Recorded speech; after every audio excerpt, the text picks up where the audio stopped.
for Secretary of Defense. We'll obviously bring that to you as soon as we have a result. But before that, let's bring in our panel. Angela Rye, political strategist and principal of Impact Strategies. Karen Finney, former DNC Communications Director, and Ari Melber, correspondent for The Nation. Welcome to all of you. Karen, as I just said, Chuck Hagel is about to be confirmed as the next Secretary of Defense after 18 Republicans voted to move his confirmation to a final vote. So I ask, what exactly did this fight accomplish, in your view? Well, we got to learn the truth about the grudge match between John McCain and some in the Republican Party and Chuck Hagel. I mean, John McCain laid it out for us pretty clearly when he said that it was, some of the criticisms that Hagel had of President Bush that angered a lot in the Republican Party. I don't think it gets any clearer than that. That's very helpful and very clear. Thank you, Karen. Ari, let's talk about the Friends of Hamas, because while there were many bogus charges leveled at Chuck Hagel, Friends of Hamas may symbolize them at the best. This was a story delivered by the editor-at-large of Breitbart Media. How badly does it look that Republican officials were willing to believe these fabricated ideas, which had no foundation in fact? I mean, I was reflecting on this, and the Iraq War had better intelligence, didn't it?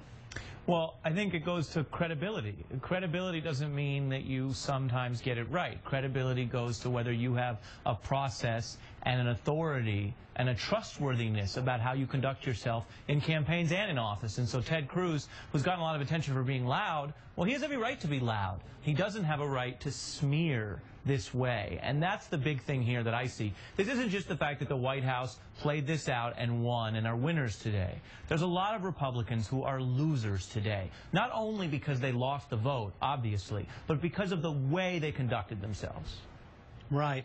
Angela, as Karen was saying, the real reason for Chuck Hagel was voiced by Senator John McCain. Take a listen, Ange.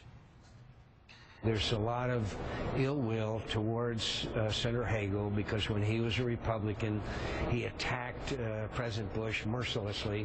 At one point said he was the worst president since Herbert Hoover. Because he said he was wrong. Do you realize how many people are unfit for office by that rationale? I mean, the current president shouldn't have been elected, should he? I mean, apparently not. I think when you look at Senator Hagel's opposition, whether it's to the Iraq War, to the other challenges he's issued throughout his career, they're merited. Elected officials are just that. They are elected to ensure that we make wise decisions about engaging in war, about engaging in what's best for us politically and economically. I think that we're seeing just the opposite of that right now, even with sequestration. Today Senator Reid mentioned that it's been 12 days, and what have the Republicans gained from this kind of protest? They held out on Senator Hagel's nomination because of Benghazi. Well, he's not being nominated to be the Secretary of State, so it's not even within his jurisdiction, Martin. I think at some point we really have to discuss what really matters and how to move things forward, particularly when it comes to the nation's national security. We try to do that every day, Angela. Karen, let's turn to another Republican, and that is Mr. Chris Christie, who's not been invited to CPAC, despite his overwhelming popularity in New Jersey. Is this really just because he appeared with the President of the United States after a major tragedy that occurred in his state?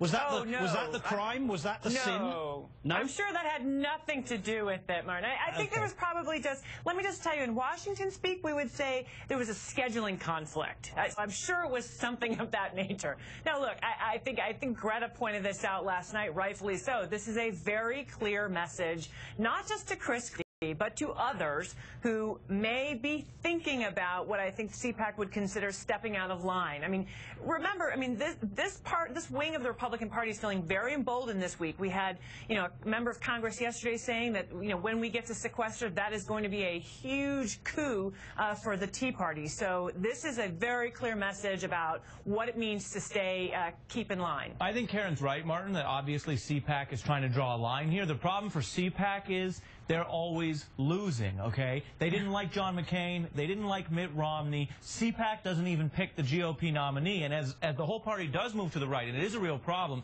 Chris Christie having CPAC against him as a Republican potential presidential aspirant is a good thing. The other thing Chris Christie did on policy, and I'll be the first to praise him, not on appearing with Obama, but on working with some of Obama's policies, is he, according to sources in New Jersey, is going to come out in his big state address today and welcome and apply and use the Affordable Care money to help the uninsured. Now, what do I think? I think that is good policy, and I applaud him for it. I also think, maybe unfortunately, it makes him politically stronger in Jersey, but so what? He's at least doing the right thing. And so he's appeared in the photo ops, but as you said, moving beyond that, he's also embracing aspects, mainstream, centrist, helpful, progressive aspects of the Obama agenda, and I think that's a good thing, and CPAC doesn't control everything. And Angela, I mean, at one point, I thought that CPAC might actually, you know, eventually stoop and invite him because they maybe heard some of the criticism, but having heard what Ari's just said about Mr. Christie welcoming aspects of the Affordable Care Act,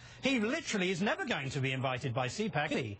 I think that's exactly right. When you look at the fact that today he's saying that he's going to allow the Medicare expansion, the fact that he's in a blue state with the 78% approval rating, there's no question that he was going to be invited. And I really bet you a good strong dollar, Martin, that he's not surprised he wasn't invited either. Okay, Karen, let's play you what conservatives were saying about Governor Chris Christie in 2011. And again, last year, just after the Republican convention. Take a listen. If we don't run Chris Christie, Romney will be the nominee and we'll lose. He didn't go after Barack Obama, which I found extraordinarily refreshing. What happened, Karen? To coin the words of the wonderful Roberta Flack, where is the love for this man? Well, I think it's partially, as Ari pointed out, I mean, Chris Christie, I think, is, you know, kind of forging his own path. He is doing what I actually think what he believes is right for the people of his state. But here's the challenge, and we've seen it time and time again.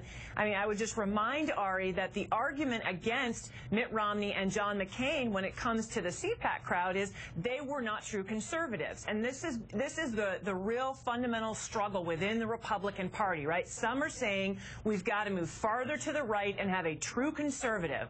Others are saying, maybe not. Let's look at the demographic changes. Let's, you know, loosen it up a little bit on immigration reform. Let's change those talking points around a little bit and see if we can broaden our base. And that is the fundamental struggle within the party. I think Chris Christie is, you know, emblematic of, you know, those forces at play. It must be completely ludicrous for Mitt Romney to be invited and considered worthy for CPAC and Chris Christie not. Right, and I think that goes to what they are, and they don't claim to be much else. They are a highly political organization. Romney coming, they see as him sort of validating them, and obviously it'll be a big news event when Romney returns. But look, this is their mistake not having Christie in here. He is a huge star. He's on the late-night shows. He's got Democrats in his corner. He's the Republican strongest crossover player, and so I guess I disagree slightly with Karen. It's true that there's that debate going on. My point is that's a debate they often lose, and Chris Christie is really going to be the Democrats' biggest nightmare if he continues to find ways to reach out and, as I said, to work with Obama not only on photo ops, but on health care, on getting people covered,